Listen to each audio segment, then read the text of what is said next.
Napoleón. En 1808, cuando Napoleón Bonaparte mandó cruzar los Pirineos a 118.000 soldados con destino a España, pensó que serían bien recibidos. Con mi bandera llevando el lema «Libertad y emancipación de la superstición», dijo, «me verán como al libertador de España». Napoleón estaba convencido de que los españoles se levantarían en una revolución, que él sería aclamado. Estaba completamente equivocado acerca de la mentalidad española. Napoleón nunca pudo imaginar que muchas personas amaran a su país tanto como él amaba al suyo. Fue un error compuesto por arrogancia y orgullo que desembocaría en su caída.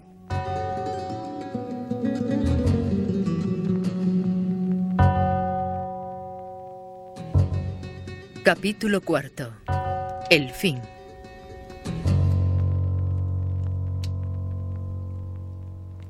El bloqueo económico de Napoleón a Gran Bretaña no funcionaba. Desafiando sus órdenes, España comerciaba con su enemigo. Bonaparte decidió doblegar a los españoles y convertir a España en parte de su imperio.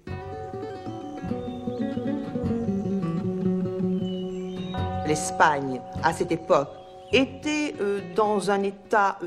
España en aquella época no era un país muy avanzado como otros de Europa. Napoleón consideraba la península ibérica otro mundo, con personas de la Edad Media, dominadas por el clero. Según Bonaparte, analfabetos, ignorantes y fanáticos. Pensó que no encontraría resistencia.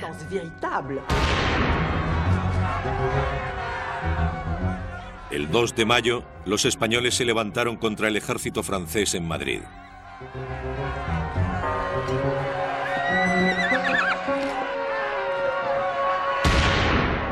Al finalizar el día habían muerto 150 soldados franceses.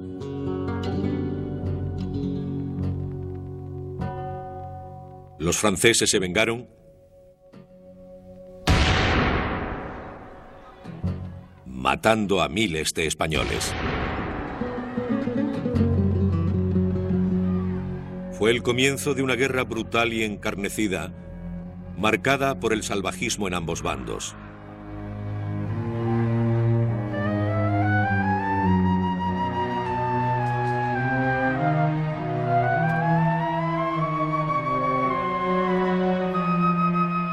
Los franceses torturaron y mutilaron a sus prisioneros. Los españoles hicieron lo mismo.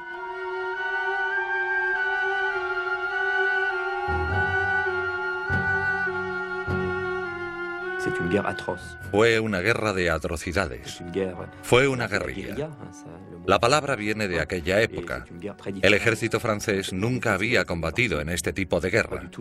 No fue la batalla más gloriosa a la que tuvieron que enfrentarse. Ese es el fallo de Napoleón.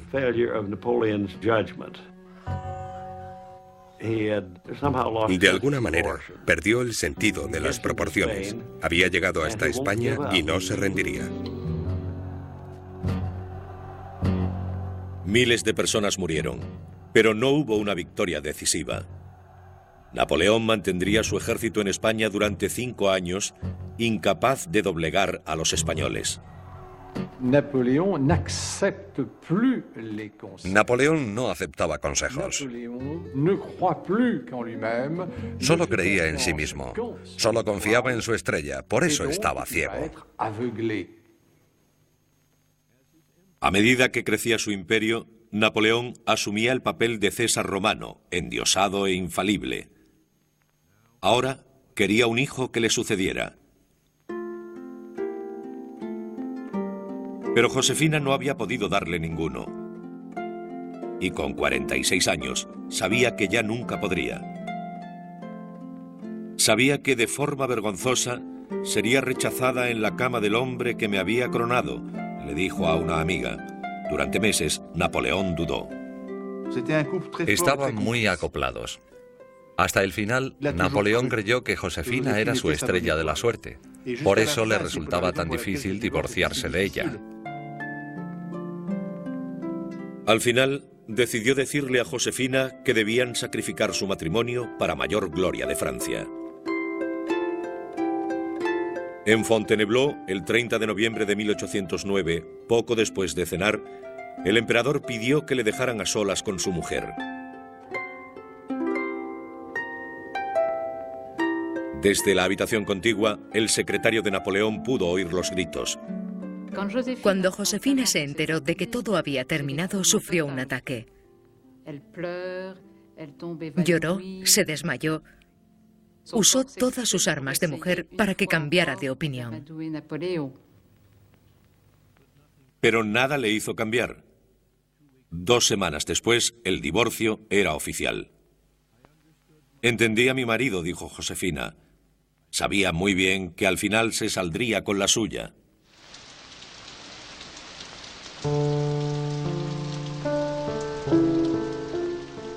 Josefina se fue enseguida de Malmaison. Al día siguiente, Napoleón fue a verla mientras llovía. De la mano, pasearon bajo la lluvia. Luego desapareció. Para ella todo había terminado. Ya no sería la emperatriz, pero Napoleón tampoco quería romper. Estaba muy unido a ella. Él la amaba. También le resultó muy difícil. Napoleón le regaló la Malmaison a Josefina y una pensión de 3 millones de francos al año. Ahora estaba libre para encontrar a una nueva esposa y tener un heredero. «Quiero casarme con un útero», dijo. Puso sus ojos sobre la archiduquesa María Luisa, la hija de 19 años de su antiguo enemigo, el emperador Francisco I de Austria. Ese matrimonio le uniría a los Habsburgo, una de las familias reinantes más importantes de Europa. Pero la joven despreció a Napoleón. «Ver a ese hombre», escribió en su diario, «es la peor tortura». Pero su padre se impuso a sus objeciones. El matrimonio con Napoleón, le dijo, llevaría la paz a Austria y una alianza con la nación más poderosa de Europa. Obligada a obedecer, la joven de 19 años se despidió de su familia y emprendió viaje hacia Francia.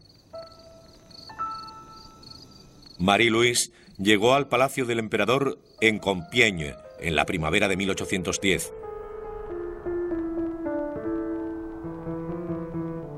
Incapaz de soportar la impaciencia, Napoleón intentó conquistarla tan rápidamente como había vencido a su padre. Una semana antes de la ceremonia oficial de la boda, subió corriendo las escaleras hacia su habitación. La quería en aquel momento, junto con todo lo que eso significaba. Eso se llamaba en aquellos tiempos hacer el amor como un soldado, planear la conquista de una mujer como si se tratara de una fortaleza.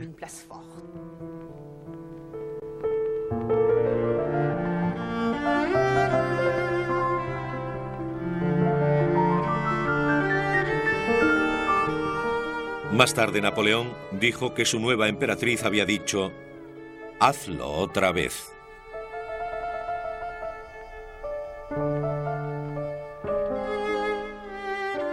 Napoleón era encantador.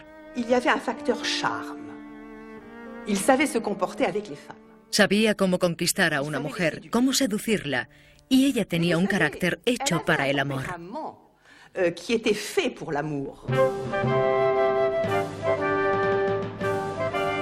El 2 de abril de 1810, el emperador Napoleón Bonaparte se casaba con la archiduquesa Marie-Louise, rodeado de toda la extravagante parafernalia digna de la unión de 2 imperios.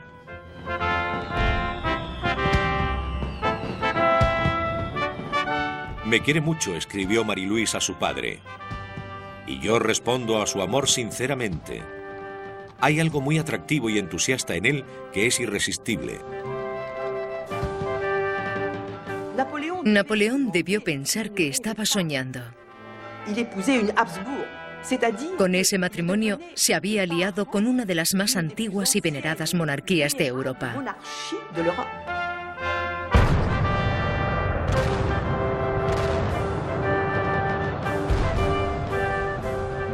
Un año después de su matrimonio, el ruido de los cañones inundó París. Marie-Louise dio a luz a un varón.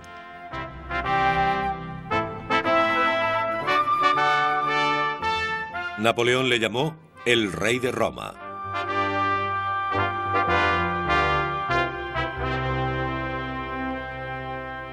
Con un hijo y una devota esposa, Napoleón parecía haber cambiado. Se había convertido en un padre cariñoso y en un amante esposo. Su matrimonio le había transformado en una especie de burgués. Ella tenía un efecto paralizante sobre él. No volvió a trabajar. No tomaba iniciativas. Decía, tengo que ir a España a ocuparme de algunos asuntos, pero cuando se lo digo a Marie-Louise, se pone a llorar y no quiero abandonarla.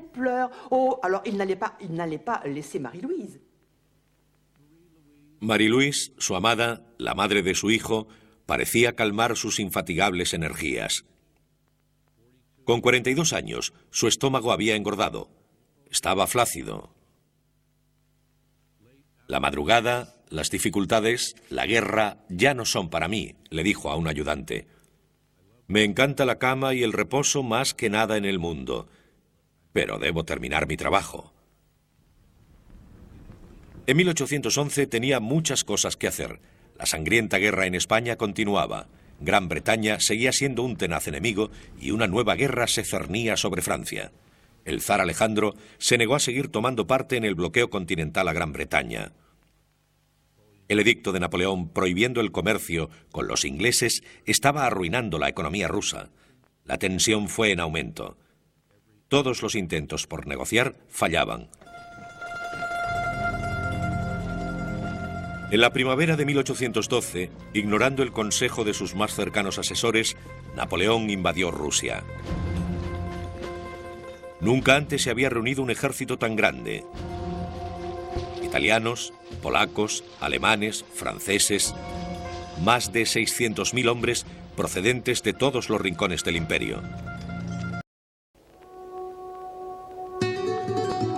Napoleón. En 1808, cuando Napoleón Bonaparte mandó cruzar los Pirineos a 118.000 soldados con destino a España, pensó que serían bien recibidos.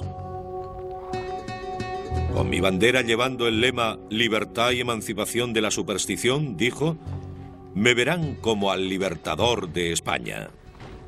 Personas amaran a su país tanto como él amaba al suyo. Fue un error compuesto por arrogancia y orgullo que desembocaría en su caída.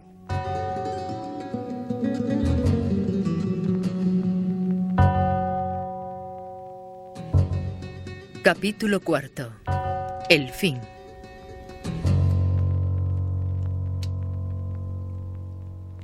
El bloqueo económico de Napoleón a Gran Bretaña no funcionaba.